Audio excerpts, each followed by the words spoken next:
ரணிலுக்கு இது வந்து ஒரு நல்ல ஒரு வாய்ப்பா இருக்குமா அப்படிங்கிற ஒரு கேள்வியும் இருக்கு. பிளவுபடுதல் இதுக்கு பின்னால ஒரு குளோபல் அரசியல் இருக்கா, இல்லது இந்தியாவினுடைய நிகழ்ச்சி நிரல் இருக்கா? இது ரணில் எப்படி கையாள போறார்? மோடி இந்தியாவுக்கு வர்றதுக்கு வந்து ரணில் விக்ரமசிங்கவுக்கு இதுவரைக்குமே வந்து இன்னும் அனுமதி வழங்கவில்லை அப்படின்ற ஒரு விஷயத்தையும் நமக்கு எங்களை பொறுத்து நாங்கள் வந்து நசிந்து லட்சக்கணக்கில் மக்கள் இழந்து படுகொலை கொண்ட ஒரு சின்ன சமூகம். பாலியல் வன்முறைக்குள்ளான பெண்களுடைய உடல்கள் அழுகி கொண்டிருந்த பொழுது, போராட்டத்தில் கொல்லப்பட்ட சாதாரண மக்களுடைய உடல்கள் அழுகி கொண்டிருந்த பொழுது, தமிழர்களுடைய தத்தமும் ஈரலும் மணக்கிற ராஜபக்சோடைய வீட்டில் அந்த பிரமுகர் வந்து தேநீர் அருந்தார். இந்த பிரமுகர் மீது இன்று வரைக்கும் ஒரு நடவடிக்கையும் எடுக்க இல்லை. அந்த பிரமுகரை வெளிப்படையாக சொல்ல முடியாது. இல்லை 11ஆம் திருத்த சட்டம்ன்றது வந்து அன்றைக்கு காங்கிரஸ் அரசாங்கம் கொண்டு வந்தது. ஒரு பேப்பர் தீர்வை அக்செப்ட் பண்ணி போராளிகளோட முதுகெலும்பை உடைச்சிட்டு போராளிகளை சேர்ந்து இந்தியா வெளியேற்றிட்டு பிறகு போராளிகளை அழிக்கிற முயற்சியில் ஈடுபட்ட பொழுது சீனா வந்து ஒரு நல்ல கேம் பிளே பண்ணுது. ஒரு சீன செய்திக்காலாய் அமைக்கிற திட்டம் இருக்குண்டு, அது ஃபீஸிபிளான, அது வந்து அவர்களுக்கு லாபம் தரும் வேண்டாம். இலங்கையினுடைய சுதந்திர தினம் பற்றின சில விஷயங்களும் நாங்கள் இந்த இடத்துல பேசி ஆகணும். தொடர்ந்தும் வந்து February 4 ஒரு கரிநாள் என்று சொல்லியும் அது வந்து தமிழ் தேசிய கூட்டமைப்பும் அதை வந்து பகிரங்கமாகவே சொல்லுது. அடுத்த கட்டமாக வந்து தமிழர்களினுடைய அரசியல் ரீதியான நகர்வுகளுக்கு பாதிப்பை ஏற்படுத்துமா அல்லது வலு சேர்க்குமா நினைக்கிறீங்களா? பாதிப்பை ஏற்படுத்தும் என்று சொல்றதுக்கு எங்களுக்கு என்ன நன்மை நடந்திருக்கு? ஒரு அவள் சோறு கூட எங்கள்ட கையில் இல்லை. எங்கள்கிட்ட என்ன இருக்கு இழக்கிறதுக்கு? இன்றைக்கும் உளவுத்துறையின் கட்டுப்பாட்டில் முகாம்களில் அடைச்சி வச்சிருக்கேன். இந்திய அரசையும் தமிழக அரசையும் நான் கையேந்தி கேட்குறேன். மேல்நாடுகள் செய்ததில் ஒரு 1000 ஒரு அளவு மனிதாபிமானத்தையாவது எங்கள் அகதிகளுக்கு நீங்கள் காட்ட வேணும் என்று நான் கையேந்தி கேட்குறேன்.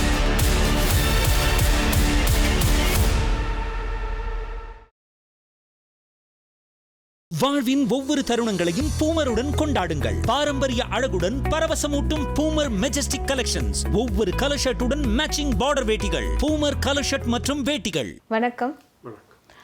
இலங்கையினுடைய சமகால அரசியல் நிகழ்வுகள் பற்றி நம்ம இப்போ பேச இருக்கிறோம். முன்னதாகவே வந்து நீங்கள் சொல்லியிருந்தீங்க, அதாவது ரணில் ஆட்சிக்கு வருவதற்கு முன்னதாகவே அவர் ஆட்சிக்கு வெளியில் இருக்கும்போதே வந்து இலங்கையினுடைய ஜனாதிபதி ஆகிறது ரணில் தான், யாருமே சொல்லாத போது அந்த ஒரு எதிர்ப்பு கூறலை நீங்கள் சொல்லியிருந்தீங்க. இன்றைய நிலையில் அந்த உள்ளாட்சி தேர்தல்கள் அப்படின்றது இலங்கையில் வந்து அதிக அளவு பேசு பொருளாக இருக்குது. அது சம்பந்தமான பல விஷயங்களும் இருக்குது. அந்த உள்ளாட்சி தேர்தலில் வந்து தமிழ் தேசிய கூட்டமைப்பு இப்போ பிளவுபட்ட ஒரு நிலையில் இருக்குது. ரணிலுக்கு இது வந்து ஒரு நல்ல ஒரு வாய்ப்பாக இருக்குமா அப்படிங்கிற ஒரு கேள்வியும் இருக்குது. இந்த பிளவுபடுதல் இதுக்கு பின்னால் ஒரு குளோபல் அரசியல் இருக்கா, இல்லது இந்தியாவினுடைய நிகழ்ச்சி நிரல் இருக்கா? இது ரணில் எப்படி கையாள போகிறார்? அது தொடர்பில் உங்களுடைய பார்வை என்ன? இலங்கை வந்து ஒரு நீண்ட ராஜதந்திர பாரம்பரியத்தை கொண்ட நாடு. சிங்களவர் வந்து நீண்ட ராஜதந்திர பாரம்பரியத்தை கொண்டவர்கள் சவுத் ஏஷியாவில் இப்போ ஆட்சி புரிகிறவரோட பொறுத்து. அந்த வகையில்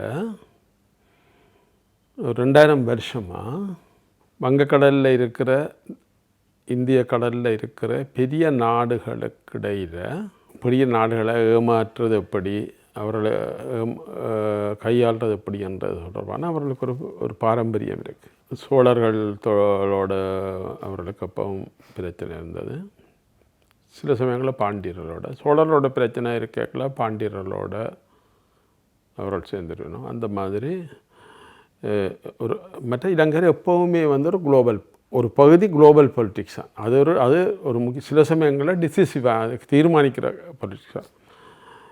இன்றைக்கு இந்த போர்க்காலங்களிலையும் சீனா அங்கே வீடு வாசல் கட்டி உட்கார்ந்திருந்தா அமெரிக்காவுக்கும் அமெரிக்கா இந்தியா இந்த 3 நாடுகளுடைய குளோபல் பொலிட்டிக்ஸ் வந்து அடிப்படை பொலிட்டிக்ஸாக இருந்தது. இந்த 3 நாடுகளும் நினைச்சிருந்தால் 3 நாடுகளும் உடைய சம்மதம் இல்லாமல் இந்த யுத்தம் கூட நடந்திருக்காது. நாங்கள் இப்போ சம்பந்தர் மற்ற அரசியலில் உதாரணமாக வச்சு பார்க்குற சூழல் இன்றைக்கு இல்லை. அதுவும் இந்த கடன் பொறியில் இலங்கை அகப்பட்ட பிறகு IMF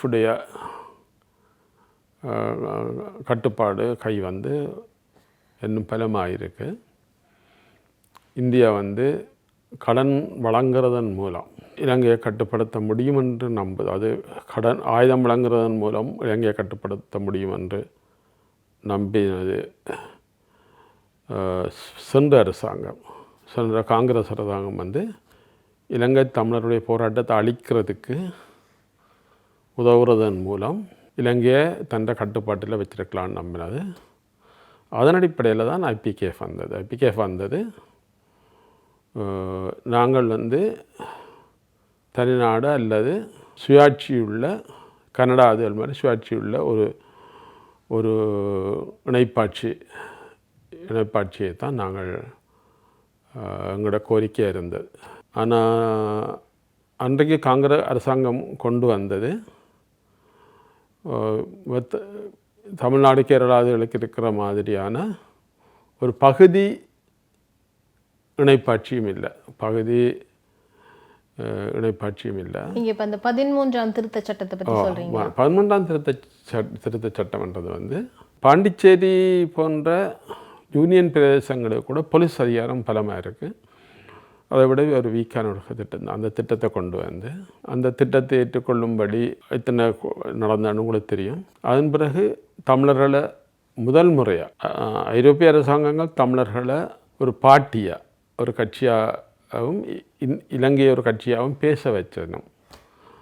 அதே போல் இந்திரா காந்தியுடைய காலம் வரைக்கும் இந்திய அரசாங்கம் வந்து ஜித்தம்பி பேச்சு உட்பட தமிழர்களை ஒரு கட்சியாக இலங்கையை ஒரு கட்சியாக பேச வைத்தார். முதல் முறையாக இந்திரா காந்திக்கு பிறகு தமிழர்கள் ஒரு கட்சியாக பேசுகிற உரிமையை கூட மறத்து தான் தமிழர்களிடத்தில் தாங்கள்கிட்ட பேசி 13ஆவது இதை கண்டார். அதற்கு பிறகு இலங்கை சிங்கள அரசாங்கம் புலிகளை தோற்கடிக்கக்கூடிய அளவுக்கு புலிகளை ஒரு 3 வருஷமாக புலிகளை மோதியும் பாலியல் வன்முறை போன்ற படுகொலைகளாலும் பாலியல் வன்முறை போன்றவற்றாலும் தமிழர்களை பேதலிக்க வைக்கிறதுக்கான முயற்சியில் காங்கிரஸ் அந்த காலத்தில் வந்து கலைஞர் இதை மிக மோசமாக எதிர்த்தார். அதே நேரத்தில் எம்ஜிஆர் அவர்களும் இதை எதிர்த்தார்கள். தமிழ்நாடு அந்த காலத்தில் பிளவுபடாமல் எங்களை எதிர்த்தார். அதற்கு பிறகு ஐபிகேஎஃப் வெளியேறிச்சு. வெளியேறின பிறகும் காங்கிரஸ் அரசு தன்னுடைய கொள்கைகளை மாற்ற இல்லை. இந்த 13ஆவது திருத்த சட்டத்தையும் தூக்கி எறிஞ்சிட்டு சிங்கள அரசு இந்தியாவை எப்படி கையாண்டு அந்த காங்கிரஸ் காலத்தில் எப்படி கையாண்டதுக்கு ஒரு பேப்பர் தீர்வை அக்செப்ட் பண்ணி போராளிகளுடைய முதுகெலும்பை உடைச்சிட்டு அவர்களை பிறகு போராளிகளை சேர்ந்து இந்தியா வெளியேற்றிட்டு பிறகு போராளிகளை அழிக்கிற முயற்சியில் ஈடுபட்ட பொழுது இலங்கை அரசு ஈடுபட்ட பொழுது 1987-90 இனப்படுகொலைகளை ஐபிகேஎஃப் நிகழ்த்தினது என்று இன்றைக்கு மேற்கு நாடுகள் எங்களை ஒரு கட்சியாக வச்சு ஒரு ஒரு இணைப்பாட்சி அடிப்படையில் பேச்சுவார்த்தை நடக்குது. அந்த தருணத்திலேயும் காங்கிரஸ் அரசு போருக்கான தூண்டுதல் தான் என்ன காங்கிரஸ் 2 திட்டம் இருந்தது. கடைசி இந்த தலைமை ஒளிகிற வரைக்கும் எவ்வளவு தமிழர்கள் அழிந்தாலும் இந்த போரை தொடர வேண்டும் என்றுதான் இருந்தது. அப்போ தமிழ்நாட்டிலேருந்து எதிர்ப்பு இருந்தது. ஆனால் அவர்கள் வந்து தமிழ்நாட்டில் உள்ள ஒருவரை 2 பேரை பயன்படுத்தி தமிழ்நாட்டை வந்து மிரட்டினார்கள்.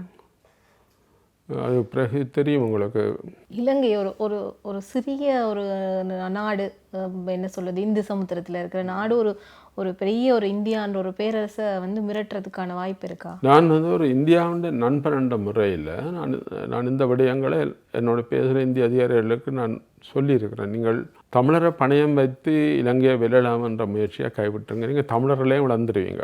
நீங்கள் தமிழர்களையும் என்று இலங்கையை வெல்ற என்ற முயற்சியை நீங்கள் எடுத்தீங்கண்டா நிச்சயமாக நீங்கள்லாம் இந்த சமுத்திரத்தில் முதன்மையில் இருப்பீங்கண்டு. அதுதான் இன்றைக்கு நான் ஒரு இந்தியாண்ட நண்பன் என்ற முறையில் தான் நான் பேசுகிறேன். அப்போ போர் நடத்துகிற வரைக்கும் தமிழ்நாட்டு சைலண்ட் ஆக்கிட்டது டெல்லி. அதுக்கு பிறகு இதில் இந்த நிகழ்ச்சி நிரலில் முக்கியமான புள்ளி எங்களுடைய பாலியல் வன்முறைக்குள்ளான பெண்களுடைய உடல்கள் அழுகி கொண்டிருந்த பொழுது போராட்டத்தில் கொல்லப்பட்ட சாதாரண மக்களுடைய உடல்கள் அழுகி கொண்டிருந்த பொழுது லட்சக்கணக்கான மக்கள் வந்து கூண்டுகளுக்கு பின்னுக்கு அழுது கொண்டிருந்த பொழுது தமிழருடைய தத்தமும் ஈரலும் மணக்கிற ராஜபக்ஷோடைய வீட்டில் அந்த பிரமுகர் வந்து தேநீர் அருந்துறார். நான் இன்றைக்கு கேட்டுக்கொள்கிறேன், இன்றைக்கு தமிழ்நாடு அரசு வந்து மிகவும் சிறப்பாக நடக்குது. தமிழ்நாடு அரசில் எங்களுக்கு இருக்கிற ஒரே ஒரு பிரச்சனை, இந்த பிரமுகர் மீது இன்று வரைக்கும் ஒரு நடவடிக்கை எடுக்க இல்லை. செய்தி இருக்குது, அது அவ்வளவு விரும்பத்தக்கதில்லை. மறுபடியாக இந்த பிரமுகர் மீது அந்த பிரமுகரை வெளிப்படையாக சொல்ல முடியாது. அங்கே கொலை பண்ணுறதுக்கு நான் பயப்படலை. கொலைக்கு நான் ஒரு 30-40 கொலை முயற்சியில் தப்பி இருக்கிறேன் இலங்கையில். எனக்கு தனிப்பட்ட மனிதர்கள் மீது எந்த இதுவும் இல்லை. எனக்கு இந்த சம்பவங்கள் இந்த பிரமுகர் மீது நடவடிக்கை எடுக்கணும். மற்றது இந்த காங்கிரஸை ஆதரிக்கிறது பற்றி எங்களுக்கு அதில் இது இல்லை. ஆனால் காங்கிரஸ் மீது விமர்சனத்தோடு ஆதரிக்கணும், நிபந்தனைகளோடு காங்கிரஸை ஆதரிக்கணும். தமிழ்நாட்டு அரசியல் எப்படி செய்ய வேணும்னு சொல்கிறதுக்கு எங்களுக்கு உரிமை இல்லை. ஆனால் எங்களோட பேரழிவுக்கு காரணமாக இருந்த உங்களோட கட்சி பிரமுகர் மீது நடவடிக்கை எடுக்க மறுத்தா நீங்கள் வந்து எந்த பக்கத்தில் நிற்கிறீங்கள் என்ற கேள்வி எழும். இப்போது கிட்டத்தட்ட வந்து இறுதி யுத்தம் முடிஞ்சு 10 வருடங்களுக்கு மேலதாக ஆகிவிட்டது, 13 வருஷத்துக்கிட்ட ஆகிட்டு. இதுவரைக்கும் நடவடிக்கை எடுக்காத தமிழ்நாடோ அல்லது இந்திய அரசோ இதுக்கு பிறகு நீங்கள் சொல்கிற மாதிரி நடவடிக்கை எடுக்கும் அப்படின்றத நம்பலாமா? இன்றைய தமிழக அரசு வந்து எடுக்கிற முயற்சிகள் பற்றி நான் தனிப்பட்ட முறையில் சொல்லலை. இலங்கை தமிழர்கள் வந்து கொஞ்சம் உன்னிப்பாக பார்க்குறாரு, வெறுப்போடு பார்க்க இல்லை, ஒரு பாராட்டுதலோடு பார்க்குறாரு. அதை தமிழக அரசு உணர வேணும், இவர்கள் மீது நடவடிக்கை எடுக்க வேணும். மற்றது இந்த இனப்படுகொலை முழுவதுக்குமே காரணமாக இருந்த காங்கிரஸ் அரசு கண்டனம் இல்லாமலோ விமர்சனங்கள் இல்லாமலோ அவர்களை ஆதரிக்கிறது வந்து எங்களுக்கு வேதனையாக இருக்குது. அதை கேட்குறதுக்கு எங்களுக்கு உரிமை இருக்கணும். நாங்களாம் பாதிக்கப்பட்ட நீங்கள் கண்டனத்தோட நிபந்தனைகளோட யாரோட ஒர்க் பண்ணுறது பற்றி எங்களுக்கு பிரச்சனை இல்லை. உங்களோட அரசியலை நாங்கள் தலையிட மாட்டோம். ஆனால் இந்த வேதனையை நாங்கள் எவ்வளோ காலம் சுமந்திருக்கோம். இதை நான் குறிப்பிடுகிறேன். ஏனென்றால் எங்களோட அரசியல் வந்து உண்மையாக இலங்கை அரசியல் வந்து சம்பந்தனாலேயோ சுமந்திரனாலேயோ இலங்கை தமிழர் அரசியல் வந்து இவ்வளோ காலம் நடத்தப்படவில்லை. இந்தியா, அமெரிக்கா, மேற்கு நாடுகளால் நடத்தப்பட்டது. புதிய இந்திய அரசு இப்போ அண்மக்காலமாக வந்து சில மாற்றங்களை நான் பார்க்குறேன். என்ன வகையான மாற்றத்தை பார்க்குறீங்க? அண்மையில் கூட ஜெயசங்கரனுடைய இலங்கையினுடைய விஜயம் வந்து அதிக அளவில் பேசப்படுது. ரணிலோட ஒரு 45 நிமிடம் வந்து ரகசிய உரையாடல் செய்ததாகவும் கேள்விப்படுறோம். அதையும் தாண்டி வந்து மோடி இந்தியாவுக்கு வர்றதுக்கு வந்து ரணில் விக்ரமசிங்கவுக்கு இதுவரைக்குமே வந்து இன்னும் அனுமதி வழங்கவில்லை அப்படின்ற ஒரு விஷயத்தையும் நம்ம கேள்விப்படுறோம். எங்களை பொறுத்து நாங்கள் வந்து நசிந்து லட்சக்கணக்கில் மக்கள் இழந்து படுகொலை கொண்ட ஒரு சின்ன சமூகம். எங்களோட தொகை வந்து எங்களோட பிரதேசம் வந்து பாண்டிச்சேரியை விட கொஞ்சம் பெரிய இதுதான். இப்போ எங்களோட பாப்புலேஷன் அவ்வளோதான். எங்கள் தொடர்பாக என்ன செய்யணுமென்ற கருத்து எங்களுக்கு இருக்குது. அதை நாங்கள் உறுதியாக சொல்லணும். இதுவரைக்கும் 13வது திருத்தம் என்ற இதுதான் அவ்வளோ அந்த பாண்டிச்சேரி உரிமையும் இல்லாத அந்த பேப்பர் தான் இவ்வளோ காலம் தண்டப்பட்டது. ஆரம்ப புள்ளி என்று சொன்னது வந்து நாங்கள் வந்து ஒரு இணைப்பாட்சியை நோக்கி தமிழ்நாடு கேரளா மாதிரி ஒரு பகுதி இணைப்பாட்சியாக, கனடா மாதிரி ஒரு முழுமையான இணைப்பாட்சியை நோக்கி நகர்றதுக்கான ஒரு கதவை திறந்திருக்கு. அதை நான் முக்கியமாக பார்க்குறேன். ஜெயசங்கர் வந்து இந்த இந்திய வெளியுறவுத்துறை அமைச்சர் ஜெயசங்கர் முதல் முறையாக இலங்கையை தாஜா பண்ணுறதுக்கு பதிலாக இலங்கையோட வந்து ஒரு டிப்ளமேட்டிக் ப்ரெஷரை ஏற்படுத்துகிற ஒரு முயற்சி எடுத்திருக்கிறார். அதை நாங்கள் வந்து வரவேற்போடு நாங்கள் பார்க்க வேண்டியது தொடர வேணும் என்கிறத நாங்கள் வந்து அழுத்தமாக சொல்ல வேண்டியிருக்கு. இந்த போக்கு தொடர வேண்டும்ன்றதை இப்போ நீங்கள் சொல்கிற மாதிரி 13ஆம் திருத்த சட்டத்தை பற்றி நிறைய பேசிகிட்டு இருக்கிறோம் இப்பொழுது.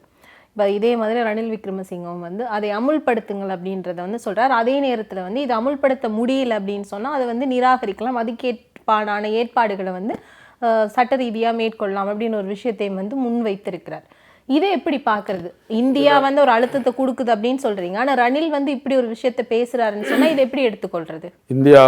இந்தியாவும் மேற்கு நாடுகளும் வந்து ஒரு அழுத்தத்தை கொடுக்கணும். இதில் நான் கேட்கக்கூடியது, சீனா வந்து ஒரு நல்ல கேம் பிளே பண்ணுது. சீனா இப்போ யாழ்ப்பாணம் எல்லாம் போயிட்டு வந்திருக்கு.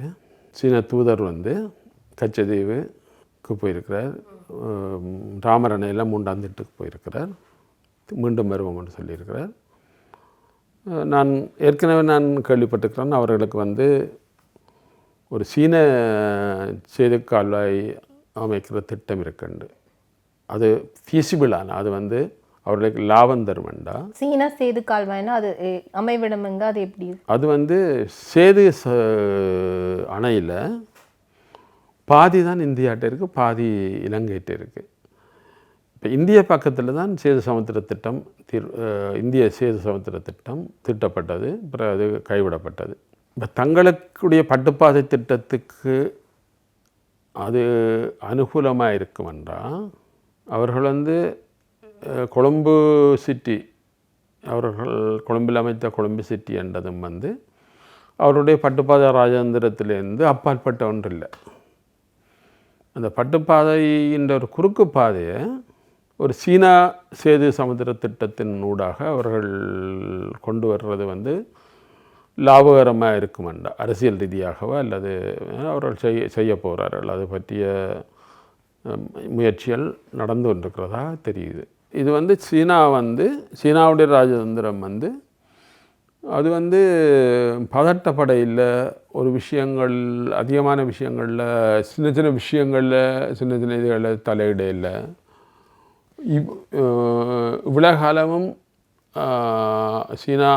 சீனாவுடைய அடிப்படை இது வந்து தாங்கள் என்ன தவறு செய்தாலும் அந்த தவறை இந்தியாவையும் செய்ய வச்சுட்டா தமிழர்களை வந்து தமிழர்களிடத்தில் வந்து திரும்ப தாங்கள் போகிறதுக்கு அது ஒரு வாய்ப்பாக இருக்கு என்ற கருத்து. இப்போ அவர்கள் அந்த வாய்ப்பை பயன்படுத்த துவங்குகிறார்கள். அவர்கள் என்ன நினைக்கிறாருண்டா, இந்தியாவோ மேற்குலகோ அடிபட்டு எந்த தீர்வை கொண்டு வந்தாலும் அது தங்களுக்கான கிரவுண்ட்ஸை ஏற்படுத்தும் என்று அவர்கள் நினைக்கிறார். இப்போ நான் வந்து ஒரு இந்தியாவுக்கு நண்பனாக நான் சொல்லக்கூடியது வந்து, நீங்கள் கொண்டு வந்தாலும் சரி, அமெரிக்கா மேற்கு நாடுகள் கொண்டு வந்தாலும் சரி, தீர்வு வந்தால் அந்த தீர்வை வந்து நீங்கள் ஏற்றுக்கொண்டால் அது உங்களுக்கு வந்து ஒரு உங்களுக்கு ஒரு கிரவுண்ட் அமையும். இந்த சீனாவுடைய டிப்ளமசியில் இருக்கிற இது என்னென்னா, எதிர்த்தரப்புகள் கொண்டு வர நல்ல முடிவுகளை தான் பயன்படுத்தலாம் என்கிறது தான். இதை நான் இந்த மாதிரியான விஷயங்களை இந்தியாவும் அவதானிக்க வேண்டும் நான் கருதுறேன். இப்போ வந்து ஓரளவு நிலைமை சுமூகமாகி வருகிற பொழுது சீனா தூதுவர் வந்து சீனாவுக்கும் இலங்கைக்கும் இடையிலான அடிப்படை உறவுகள் வந்து இன்க்ரீஸ் பண்ணியிருக்கு. இன்றைய அரசு நான் விமர்சிக்கக்கூடிய ஒரு விஷயம் ஏதாவது இருக்கான்னு நீங்கள் கேட்டால், காங்கிரஸ் அரசுடைய வெளியுறவு கொள்கையை அப்படியே பின்பற்ற முனைந்தது தான் தவறு.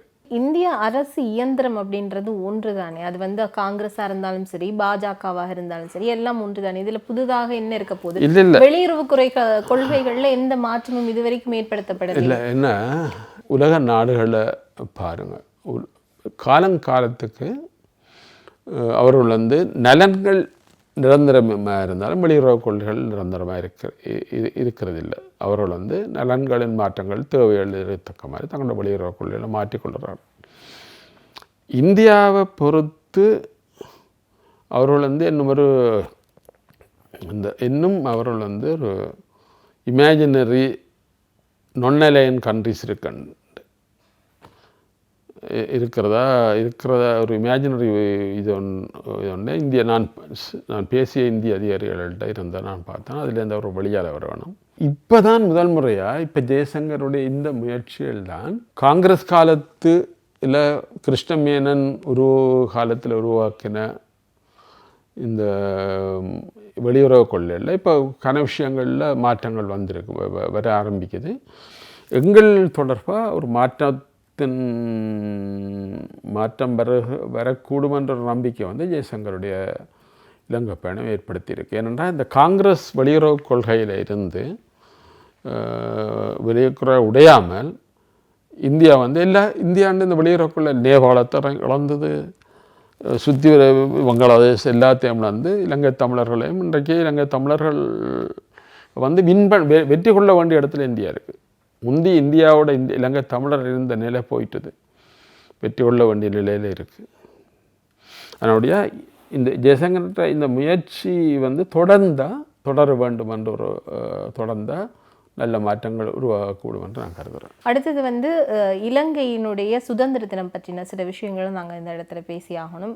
அதாவது தொடர்ந்தும் வந்து February 4 ஒரு கரிநாள் என்று சொல்லியும், அதே நேரத்தில் அது வந்து தமிழ் தேசிய கூட்டமைப்பும் அதை வந்து பகிரங்கமாகவே சொல்லுது. அதே போல் யாழ்ப்பாண பல்கலைக்கழக மாணவர் ஒன்றியம் அது வந்து தமிழர்களுடைய சுதந்திரத்தை வந்து காவு வாங்கிய நாள்னு சொல்லி பெரிய போஸ்டர்கள் அடித்து அந்த February 4 வந்து ஒரு கரிநாளாக கொண்டாடுறதுக்கும் தமிழ் ஈழம் சார்ந்த அமைப்புகளும் இதை வந்து நிலத்திலையும் இல்லாமல் புலத்திலையும் வந்து அதை எதிர்ப்பு நாளாக தான் பார்க்குறாங்க.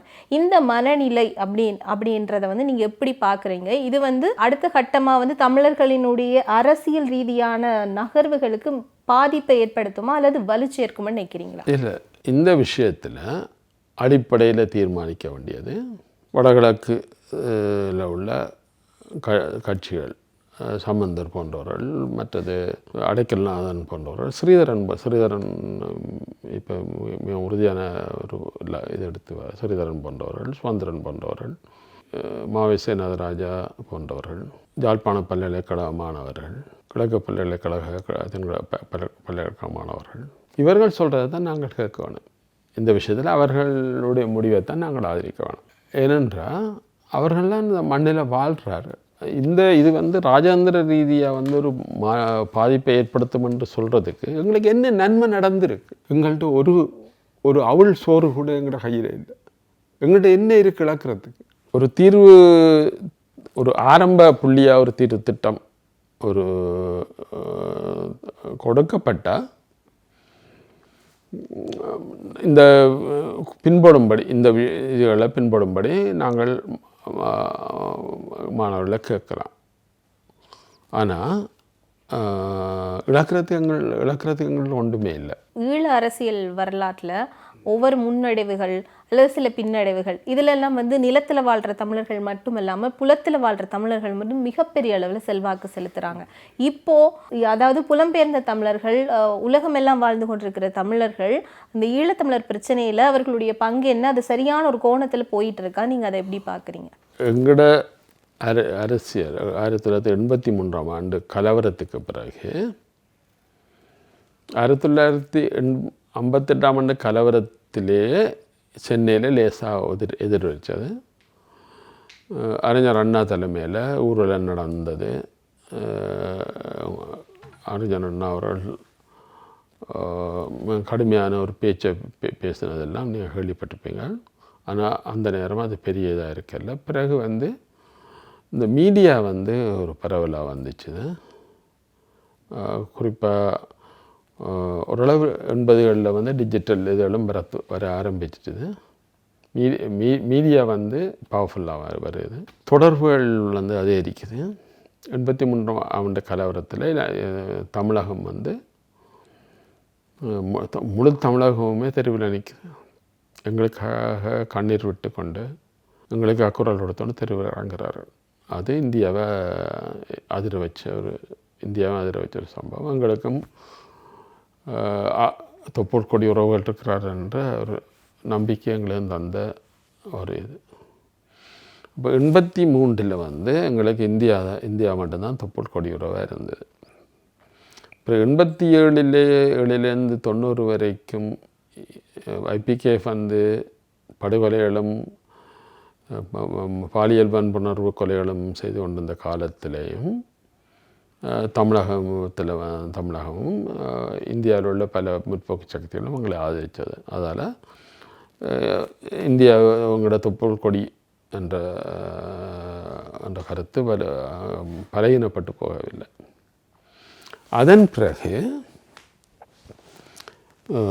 90களில் புலம்பெயர்ந்த தமிழர்களுடைய பரம்பல் 90களில் ஓரளவு, அதுக்கு முந்தி 70களிலே தரப்படுத்தலுக்கு எதிரான போராட்டங்கள் காலங்களில் ஏற்பட்ட இளைஞர்களுக்கு எதிரான வன்முறையில், மாணவர்களுக்கு எதிரான வன்முறையால் லண்டனில் ஆங்கிலம் பேசும் நாடுகளில் தமிழர்கள் குவிக்கிறார்கள்.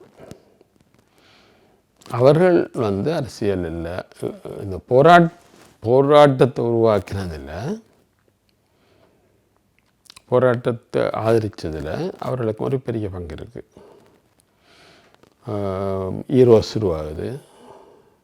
பிறகு அண்டன் பாலசிங்கம் அவர்களுடைய அணி உருவாகுது. அண்டன் பாலசிங்கம் ஈரோஸோட ராஜினாமா போன்ற ஈரோஸோட வேலை செய்கிறாரு. அண்டன் பாலசிங்கம் விடுதலை புலிகளோட வேலை செய்யணும். அப்புறம் ஈரோஸ்லேருந்து லண்டன்லாம் அந்த பிளவு ஏற்படுது. ஈரோஸ்லேருந்து பிறகு இபிஆர்எல் போன்றவோட இது. அப்போ லண்டன் ஒரு ரோல் பிளேவான துவங்கிட்டு எழுபது. 1990களில் சாதாரண குடும்பங்கள்லேருந்து பெரிய அளவில் நாடுகளுடைய அரசியலில் பாதிப்பு ஏற்படுத்தக்கூடிய அளவில் மேற்கு நாடுகளுக்கு புலம்பெயர்ந்து செல்கிறார்கள். மேற்கு நாடுகளுக்கு புலம்பெயர்ந்து செல்கிறார்கள். இன்னொரு பகுதி இந்தியாவுக்கு வருது. இந்தியாவுக்கு வந்த பகுதி முகாம்களில் இலங்கை அகதி முகாமோட கொஞ்சம் சிறப்பான முகாம்களில் கிடைத்த நேரத்தில் அவர்களுக்கு மேற்காண்டு மக்களுக்கு ஈக்குவலான ஒரு வாழ்க்கை அங்கே வாழ்க்கையும் வேலைவாய்ப்பும் அங்கே கிடைக்கிது. தமிழக அரசு தயவு செய்து இந்த விஷயத்தை ஒப்பிட்டு பார்க்கணும். அங்கே நாங்கள் ஈக்குவலாக வாழ்கிறோம்.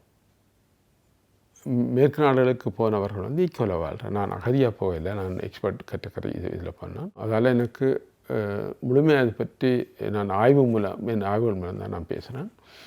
ஆனால் அங்கே நாங்கள் ஒரு ஈக்குவல், ஒரு ஜெர்மன் சிட்டிசனுக்கோ அமெரிக்கன் சிட்டிசனுக்கோ கனடியன் சிட்டிசனுக்கோ நார்வேஜியன் சிட்டிசனுக்கு ஈக்குவலான உரிமைகளை நாங்கள் பெறுகிறோம்.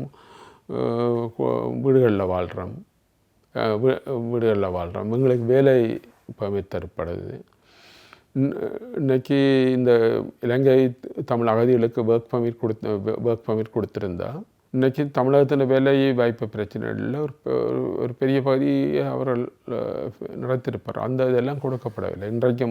இன்றைக்கும் உளவுத்துறையின் கட்டுப்பாட்டில் முகாம்களில் அடைச்சி வச்சுருக்கேன். இந்திய அரசையும் தமிழக அரசை நான் கையேந்தி கேட்குறேன். மேல்நாடுகள் செய்ததில் ஒரு 1001 ஒரு அளவு மனிதாபிமானத்தையாவது எங்கள் அகதிகளுக்கு நீங்கள் காட்ட வேணும் என்று நான் கையேந்தி கேட்குறேன். மேல்நாடுகளுக்கு போன ஆட்கள் பிறகு கிராம சபைகளில் தெரிவு செய்யப்படுகிறார்கள். இன்றைய கனடா என்ற மிக முக்கியமான அமைச்சருக்கு நிகரான ஒரு பதவியில் பாராளுமன்றத்தில் ஹரி ஆனந்த் சங்கரி அவர்கள் இருக்கிறார்கள். பிறகு ஒன்டாரியோ பாராளுமன்றத்தில் எம்எல்ஏ லோகன் கணபதியும் இன்னொரு நண்பரும் இருக்கணும். இதே மாதிரியான சூழல் எல்லா இடங்களிலும் இருக்குது. அங்கே உள்ள இப்போ இங்கே உள்ள முகங்களில் உள்ள தமிழர்களுக்கு குரல் இல்லை. குரல் ஒடுக்கப்பட்டிருக்கு இங்கே உள்ள தமிழர். ஆனால் அங்கே உள்ள தமிழர்கள் இன்றைய குரல் கொடுக்கிறார்கள். அரசியல் தீர்மானங்கள் எடுக்கிறார்கள். அரசாங்கங்கள் அவர்கள் இங்கிலாந்து அரசாங்கத்திலும் கனடிய அரசாங்கத்திலும் இன்றைக்கு அமெரிக்க அரசாங்கத்திலும் கூட அவர்களுக்கு செல்வாக்கு செலுத்தக்கூடியதாக இருக்குது. ஆஸ்திரேலியா அரசாங்கத்தில் செல்வாக்கு செலுத்தக்கூடியது. எனவே இந்த தொப்புள் கொடி உறவுன்றது இன்றைய பன்முகப்பட்டுட்டது. முந்தி இந்தியா மட்டும்தான் இருந்தது. இன்றைக்கு தொப்புள் கொடி உறவு பன்முகப்பட்டுட்டது. நாங்கள் இந்தியாவுக்கு பின்னுக்கு நின்ற சூழலில் இருந்து இன்றைக்கு நாங்கள் ஒரு பகுதி இந்தியாவையும் இன்னொரு பகுதி சுயேட்சையாக மேற்கு நாடுகளையும் மேற்கு நாடுகளையும் இருக்கிறவர் தீர்மானங்களில் ஒரு உறுதியாக எடுக்கக்கூடிய மாதிரி. நாங்கள் எங்கள்கிட்ட யாரும் ஒன்றும் கேட்குறதும் இல்லை. எங்கள்கிட்ட ஒன்றும் கேட்குறதும் இல்லை.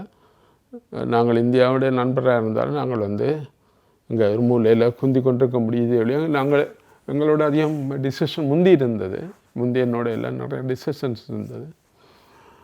இப்போ எல்லாம் எங்களை கேட்குறதில்லை. ஆனால் மேற்கு நாடுகளில் கேட்குறாரு.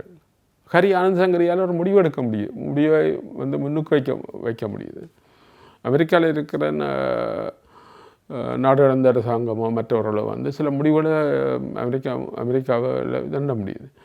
இந்தியா இந்த விஷயங்களை கண்டுகொள்ள வேணும்.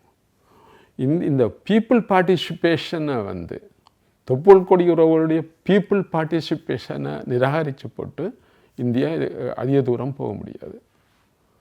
இன்றைக்கு ஜெய்சங்கர் மட்டும்தான் ஒரு நம்பிக்கை தருகிற ஒரு குரல் எழுப்பியிருக்கிறார்.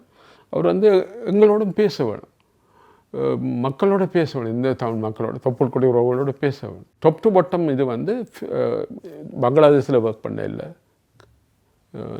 நேபாளத்தில் ஒர்க் பண்ண இல்லை, பர்மாவில் ஒர்க் பண்ண, ஒரு நாட்டில் ஒரு இடத்துலையும் ஒர்க் பண்ண இல்லை. டாப் டு பாட்டம் இது வந்து சிங்களவர் ஏமாத்துறதுக்கு மட்டும்தான், சிங்களவர் இந்தியாவை ஏமாத்துறதுக்கு மட்டும்தான் மொழிய டாப் டு பாட்டம் இது வந்து ஃபெயிலாக போயிட்டுது. மற்றது